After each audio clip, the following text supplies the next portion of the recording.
Mirasee. Hi, it's Melissa, your host for Consciousness Explored. As you know, I love talking with my guests about their personal journey of consciousness and the work they do to help others expand their own consciousness. That's why I'm excited to introduce a new addition to the Mirasee FM podcast network, Teacher Tom's podcast, Taking Place Seriously, hosted by Tom Hobson. This show is all about educators being somewhat subversive and challenging traditional norms of formal teachings. To give you a taste, I'm sharing an episode right here in your feed. In this particular episode, Teacher Tom chats with Lenore Skenazy, founder of Let Grow, which advocates for free-range parenting and childhood independence. Now, why does this matter to Consciousness Explored? Well, in our exploration of consciousness, we understand that nurturing independent thinking and free-spirited exploration is crucial. And of course, I always fully support rebellion of established norms. Lenore's insights on free-range parenting align with our support of expanding consciousness. I hope you'll enjoy the show. When you start framing everything that a kid does, from the walk to school to their grade on a test to anything that they want to do on their own, going to the park, eating a Pop-Tart, if it's all framed as, something that could end up harming them the worst way possible and it's all your fault, life becomes so scary for you and really scary for the kid. Hi, I'm Teacher Tom, and this is my podcast. As a boy, even as young as 4 years old, Mom would say, "Tom, you're driving me crazy. Go outside." And then she'd send me out there and close the door behind me. And she didn't expect to see me again until she rang the dinner bell. And she had a literal dinner bell, as did all the other moms in our neighborhood. Most of my childhood memories involve being outdoors, with other children, unsupervised. Today, there is an expectation that virtually every minute of a child's life must be supervised by a responsible adult. The result is that today's preschoolers will spend their entire childhoods under adult supervision. Today, my mom and all the other moms on the block would probably receive a visit from Child Protective Services, or worse. I'm talking to my friend and, at least according to one reporter at the New York Times, America's worst mom. You may know Lenore Skenazy as the founder of the free-range parenting movement and all-round advocate for childhood independence. Among her work is the free-range parenting blog and book. She's the creator of Take Our Children to the Park and Leave Them Their Day, and she was the host of the reality TV show America's Worst Mom. She is also the founder and face of Let Grow, a nonprofit that promotes free-range parenting and childhood independence. In a world of bubble-wrap children, helicopter parenting, and the fear of a kidnapper lurking behind every tree, Lenore is the voice of reason we need. Hi, Lenore. Welcome to the podcast. Well, hello there, Teacher Tom. So for the people who don't know you, I just want to say something about you that you're probably tired of talking about. But in 2008, you wrote an article called "Why I Let My 9-Year-Old Ride the Subway Alone." And it created a firestorm, right? And probably in your life more than anybody else's. And from that, you wrote a book and you started a movement. Could you just tell us just a little bit about that? Sure. After the article appeared, I live here in New York City where all the media are, and the media pounced. So 2 days later, I was on the Today Show, MSNBC, Fox News, and NPR, yada, yada, yada, defending my decision to let my son do something by himself, especially in New York and the subways and the bowels of hell. And what really got my goat was that I was constantly asked this question. Okay, you let your son go. He had a great time. You had a great time, et cetera, et cetera. But how would you have felt if he hadn't come home? And that was always the gotcha question. Mm-hmm. As if they didn't know, right? How would I feel? A little bummed, depressed, I guess, for a little time. Maybe I need some therapy. So they knew exactly how I would feel. And the fact that they were asking the question meant that they'd come up with this ingenious way to take a tale of triumph, a kid doing something on his own in the big city, a mom who trusted him, a happy day for everyone, and turn it into a near tragedy or a hypothetical could have been a tragedy. And then they were back on the terra firma for the media, which is a cautionary tale of a mother who let her child do something without her there, and he died or he could have died. And could have, it doesn't even matter, right? It just goes straight to that dark place. So I started the blog called Free Range Kids after that sort of trial by fire to say I actually love safety. I love helmets and seat belts and mouth guards, and I love my child. I expected him to come home. I wouldn't have done it if I didn't think he was really capable and that the odds were overwhelmingly in our favor. And after I started the Free Range Kids blog, then, as you noted, I wrote a book called Free Range Kids, and I really wanted to figure out how did we get to the point where that question looms over every decision we're making for our children. How would we feel if they don't make it? And when you start framing everything that a kid does, from the walk to school to their grade on a test to anything that they want to do on their own, going to the park, eating a Pop-Tart, if it's all framed as, something that could end up harming them the worst way possible and it's all your fault, life becomes so scary for you and really scary for the kid. And you're sort of frozen with fear because you've rewritten childhood, which is a sort of independence growing, joyful and frustrating time, into a time of just danger and regret. And I feel bad for parents who have to think that way when they're raising their kids. And I feel bad for kids because the upshot is that we barely let them do anything on their own because how would we feel if ... Right. And I've told you this before, but I just want everybody to hear this, is that you started blogging. I think we started at the same time. Mm-hmm. And of course, you had all this publicity around you, and you really influenced me a great deal as an educator. You helped me really set aside my fears of things that might happen with young children. It's because of you that I had the courage to bring out hammers and nails for young children, that I let even 2-year-olds use hot glue guns. And the term that I came up with a lot was catastrophic imaginations. Oh, yeah. Mm-hmm. And we all have the catastrophic imaginations. Like I say to people, I can always imagine there's a jet engine about to fall on your head, no matter what you're doing. And so you better watch out. So I really, I want to just express my gratitude to you for that, because you really freed me in many ways to become Teacher Tom. But, now you've gone beyond that, right? Because that was a while ago. That son is now an adult. Now you're really taking direct action in trying to help parents and educators and, frankly, the whole world, because we have an international audience. And you've started an organization with the help of a couple other people called Let Grow. So could maybe tell us a little bit about this? You say on your website, it's a movement for childhood independence.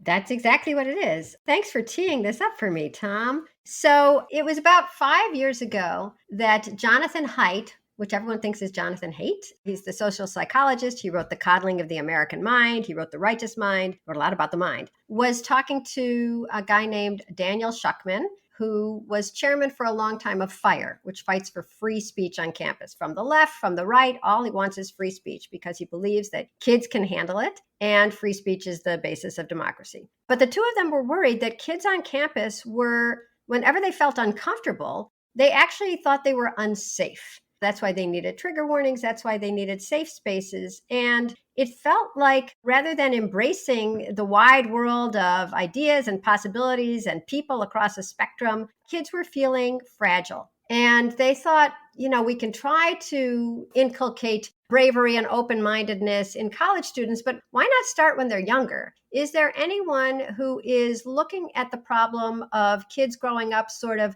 fearful and unresilient at a young age and fighting it there? And John said, well, I love free range kids. I read the book. We're raising free range kids. Let's talk to Lenore. So they came to me and they said, let's start a nonprofit. And I said, okay, with 3 caveats. One is I don't run it.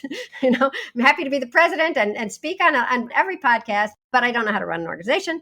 2 is we have to fold in Peter Gray, who is the psychology professor at Boston College, who has spent his life studying the importance of mixed age kids just playing together and making their own fun and all the developmental richness that goes into that. So we have to bring in Peter Gray. And then also, look, I've been talking about free range kids for 10 years now. I've traveled the globe and everybody nods along. Everybody agrees. They remember their childhood. They loved it. They had fun. They climbed trees. They got into scrapes. They literally got scrapes. So they all agree that something has changed and it's terrible and let's fight it.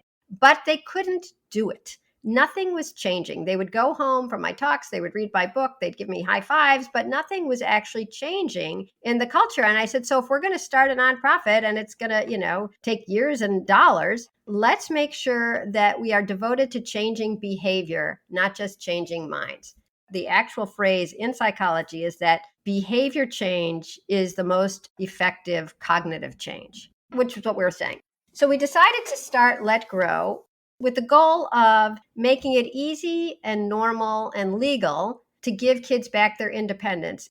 But the easy and normal part is like, how do you get parents to see how wonderful it is? Like the amazing things that kids are capable of doing, the 2-year-olds with the glue guns, the 7-year-olds crossing the street, the 11-year-olds babysitting again instead of being babysitted. How do you get parents to see that when they can't let go? So you sort of have to figure out how to put the cart before the horse, because once they do let their kids go, then they can recognize like, oh my God, look, I didn't realize my kid was capable of that. This is wonderful. But they don't see it until they let go, but they're not willing to let go because they haven't seen it yet. So Let Grow's whole mission is to come up with ways to make giving kids independence, like plain old normal independence, like we all had when we were growing up, easy and normal and something that they just do without having to dither, how would you feel if they never came home? Yeah, that's it.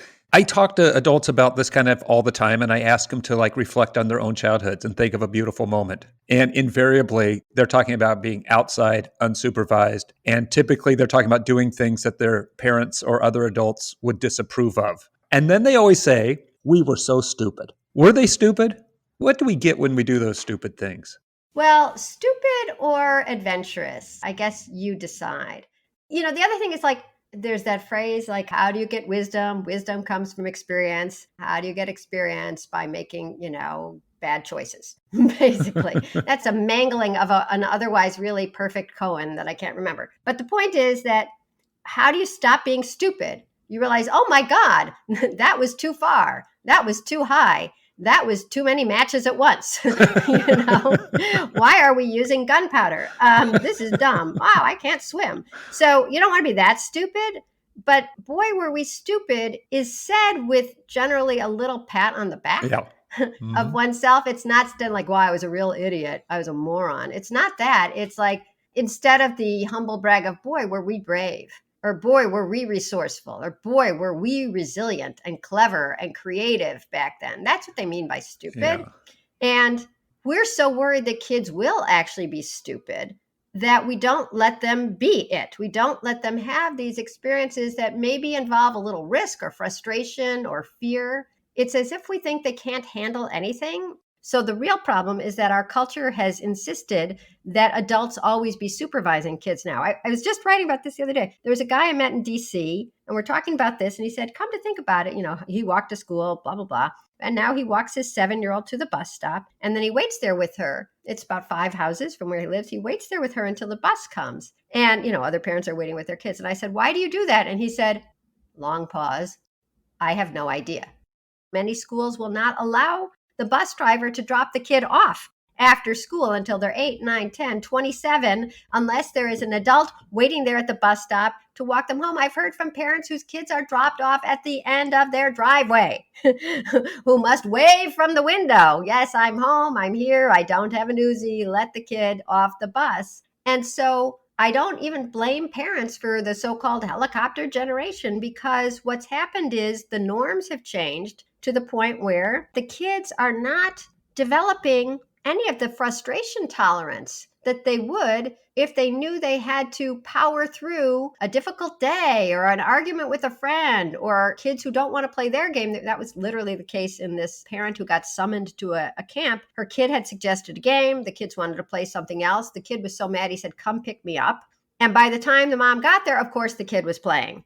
But in the meantime, she interrupted him. And she said after that, she and the camp director and the kid decided no more phones at camp, because the whole idea is that if you always have this crutch known as mom or dad or coach or teacher or somebody adult who is ready to swoop in and fix everything, you never learn how to fix anything. And that's a bad way to go through life. That's the definition of anxiety, thinking I can't handle this. Somebody else better handle it. If they don't, I'll be in real danger. And so please come save me. I mean, what's more anxious than that? So you have a culture that has normalized adults always catering to kids and always with kids. And no wonder kids are growing up anxious and depressed and passive. Nobody talks about the passivity. But of course you'd be passive if all you have to do is press a button and mom comes and takes you away to ice cream.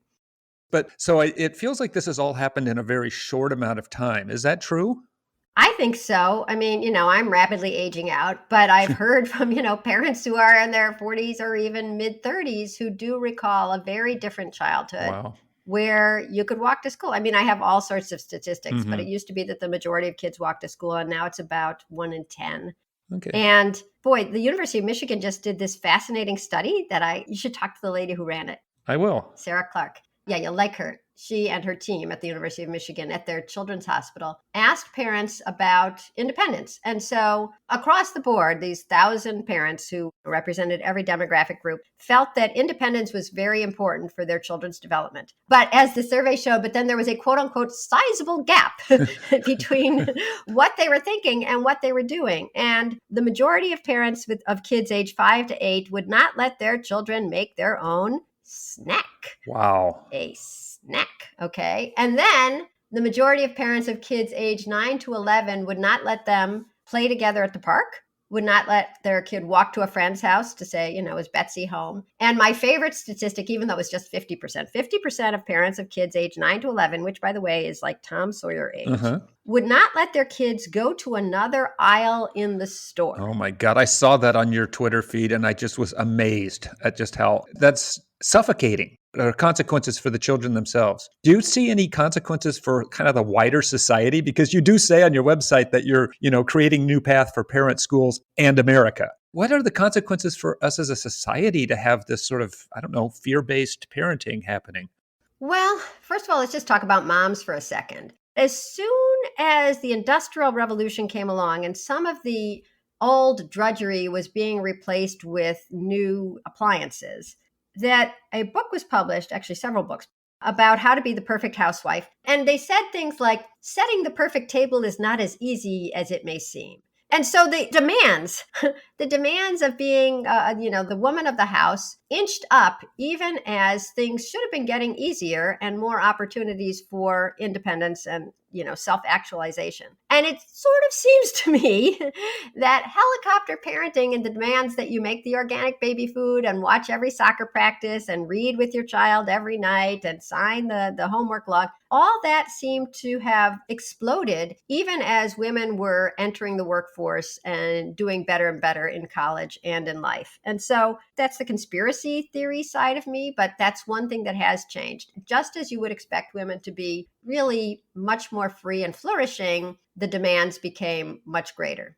Anyways, it's hard to read anything in the media or watch and not see something about this giant tsunami of anxiety and depression in kids. Okay, that's terrible. I mean, there's sad things that go along with anxiety and depression, and I don't want to talk about them because they're pretty obvious. But as those are going up, America is not getting better as its young children and teens and young adults need therapy and time off from work and direct instruction at the workplace. So what's happening to the country? We're dealing with this crisis of young people who end up being young adults. And what we're hearing from employers is that they're nice kids, there's a lot to be said for them, but they're like, okay, now tell me what to do next and I'll do it. I don't want to do it wrong.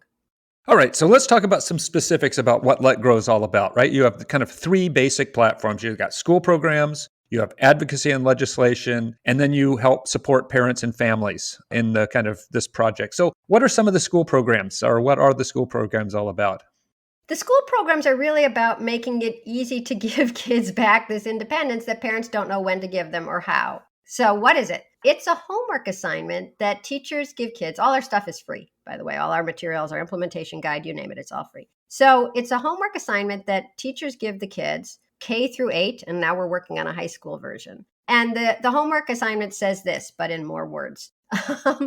Go home and do something new with your parents' permission, but without your parents. And this is the key that unlocks the door, because parents who didn't know if they could let their kids make their own snack or go a couple aisles away at the grocery or walk to the park are pushed to doing it because, for God's sake, it's a homework assignment. You don't want your kid to fail, right? And all the other parents are doing it. So there's less guilt or weirdness, and the teachers are saying to do it. So there's a little push from an authority figure. At some schools, they read the stuff off at the, over the public address system in the morning, today, yesterday, Fred went and got his own ice cream or whatever. So by doing that, the parents finally let go. And they talked with the kids about what they want to do. And maybe the kid wanted to go too far. So there's some compromise involved. But they do let their kids do something. And a lot of the kids, for one of their Let Grow projects, they decide to make pancakes or scrambled eggs. It's generally one of those two. Really something easy. Sometimes they make cookies.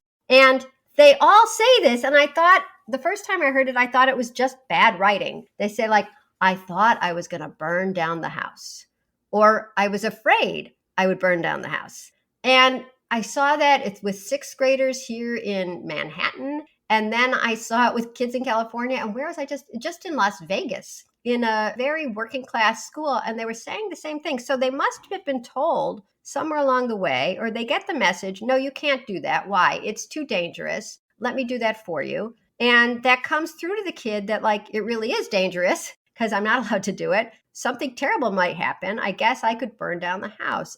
Instead of thinking this is going to be fun or this is going to be hard, but I can do it, this is going to be catastrophic. This is going to be the end. And it is such a breakthrough when the kids make the scrambled eggs. When they do this, they get this new sense of themselves and the world.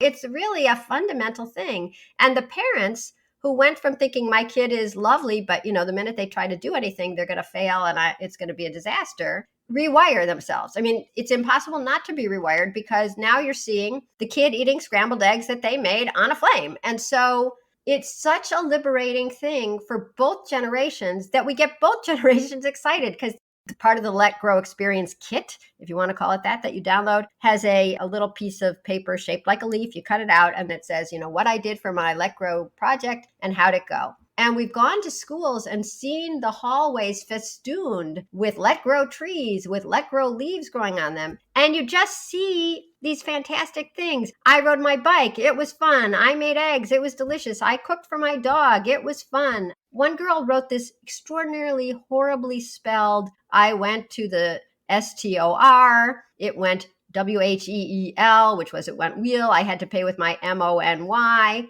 And it was hard, HRD, but I loved my Let Grow project.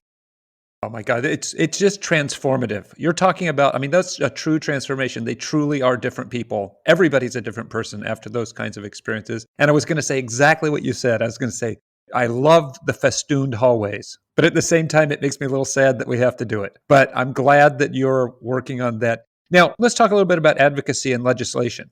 Sure. So, we want kids to be out and about. And sometimes parents will write to us and say, I'm not worried about kidnappers if I send my kid outside. I'm worried about somebody calling 911. And I'm partly the reason they're worried about somebody calling 911, because whenever this happens, the person finds me somehow by hook or by crook, and I end up writing an article about it and fulminating, and it goes viral. And people start thinking like, this is happening every day. It's not happening every day. But the fact that it happens at all gets my goat so much that I was talking about it in a lecture once. And thank goodness, one guy who heard me, a guy named Connor Boyack out of Utah, thought parents shouldn't have to worry about this being legal to let their kids, play or walk outside or whatever. So he went back to Utah and he found a guy named Lincoln Fillmore who sponsored what they called a free range parenting law. And it says that letting kids do the age-old activities of childhood is not neglect, right? Neglect is when you put your kid in serious and obvious danger, not anytime you take your eyes off them.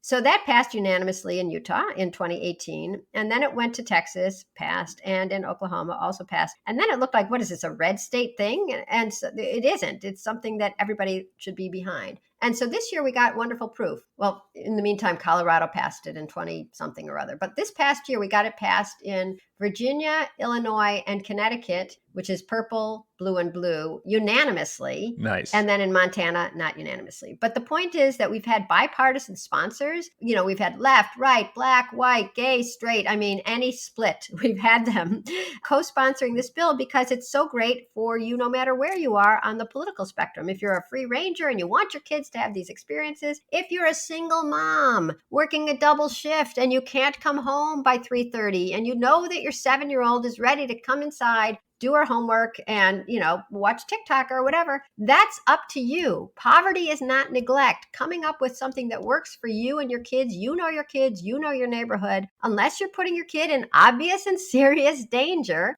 the government shouldn't be second guessing you, and parents shouldn't have to worry and feel like they might be second guessed. So having passed it in these 8 states, we decided to sort of put all our weight behind one state this coming year, and I bet you can guess where it is. It's a big one. Is it California? It is California. Yeah. So I'm going to write to you about that, right? But here's what we need. And this is exactly opposite of what I was just saying. If you have been stopped by the police or investigated by Child Protective Services for letting your kid, play outside or whatever in California, write to Lenore at letgrow.org or simply drop a note to Teacher Tom and he'll forward it to me, because those stories are what get the legislators to finally realize that this isn't just a made up problem. It's a real problem. And they don't realize that even if the investigation goes nowhere, somebody called 911, somebody comes to your house, they talk to you, they talk to your kid, they see if they've been sexually abused, they look in your refrigerator, they close the cabinets, and then they say no harm, no foul. It's not no harm, no foul, right? You've just had the terror of knowing that somebody with the power of the state has come to your home to decide if your parenting is good enough. I mean, that's tragic. That's horrible. It's hard enough to be a parent. So, and you talked about parents and families. So are there any specific programs you're doing with parents and families to support them? And I guess the advocacy and legislation is a key one. That's a key one, but I would say so are our school programs. Okay. And when parents ask what they can do, I say they can do the same things that we are hoping schools will do. You can start a play club. You can say every Friday afternoon, my backyard is for anybody who wants to come over. I'll be in the kitchen if you need me. And also the Let Grow project, start sending your kids to do more. But the reason we sort of emphasize or put our money and time towards the school programs is because when you can get an entire school or an entire district to do either of these, you've changed so many lives at once. And as we were talking about before, it's much easier for a parent to let go if somebody else is saying it and if it's sort of sanctioned by the school, in fact, forced by the school, and everybody else is doing it too. But I would never say, don't try this on your own. Find a friend who's willing to do this, sit at a cafe and send your kids next door or to the bookstore. Or certainly you can do everything that we're suggesting through the schools, you can do on your own or with a group in your neighborhood, or you can get your church or your synagogue or your library or the YMCA to consider these, but also bring our ideas to your kid's teacher or principal, because they're free and they're easy and they are transformative. A lot of teachers will say, I'd love to offer these opportunities, but I'm worried I'll get sued. I thought you were going to say, but they're going to take so much time. Either way, the answer is it's going to be okay, right? You're not going to get sued. The kids are deciding with their parents what they're going to do. You're not saying every child has to go home and walk 5 miles, although I did hear about one school where the principal recommended that, and that does sound like a fantastic idea, but you didn't hear it from me. So, Lenore, I guess we're coming to the end here. Is there any final words you'd like to leave with the listeners? So the final word is that if you do remember being stupid as a kid and you're grateful that you had that opportunity, give it to your kids. We're trying to give them the best of everything. And sometimes the best of everything is staying inside while they're outside. Lenore, as always, it was a pleasure to talk to you. All right. Thanks, Tom.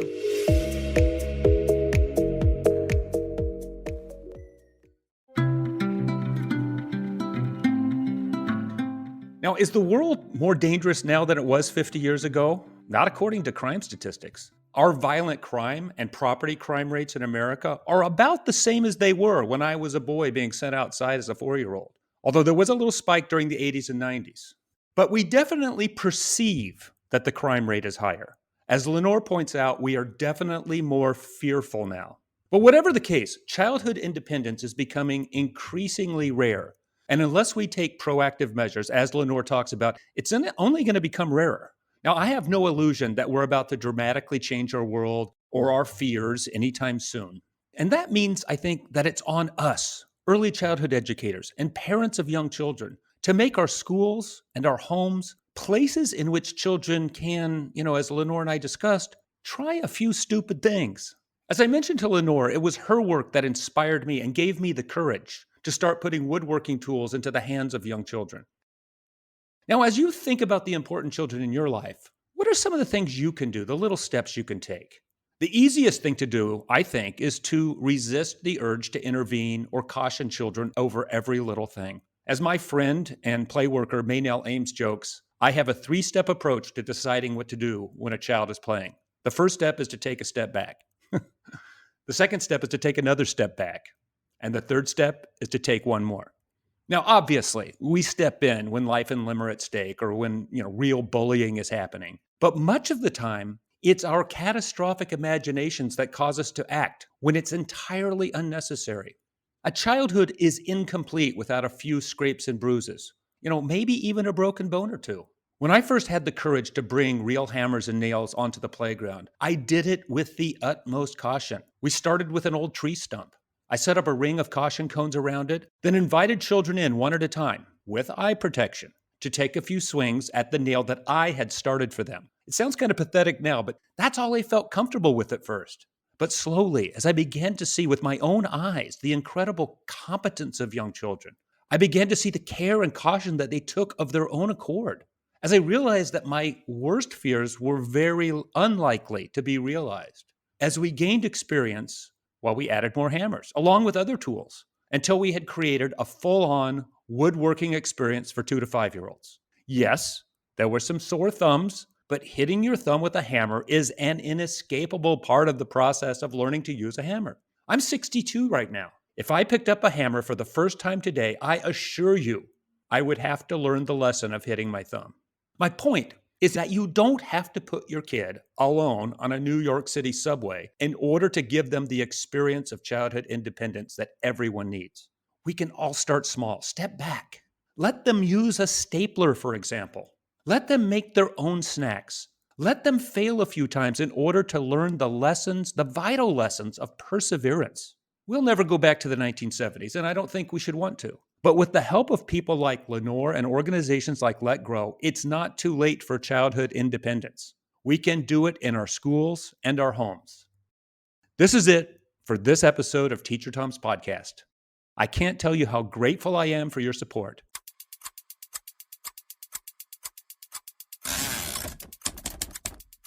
A great thank you to Lenore Skenazy for this amazing conversation. You'll find out more about Lenore at letgrow.org. That's letgrow.org.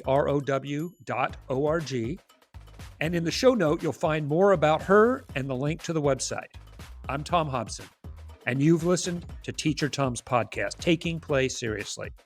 You can find out more about me at teachertomsworld.com. That's TeacherTomsWorld.com. Teacher Tom's podcast is part of the Mirasee FM podcast network, which also includes such shows as Course Lab and Just Between Coaches.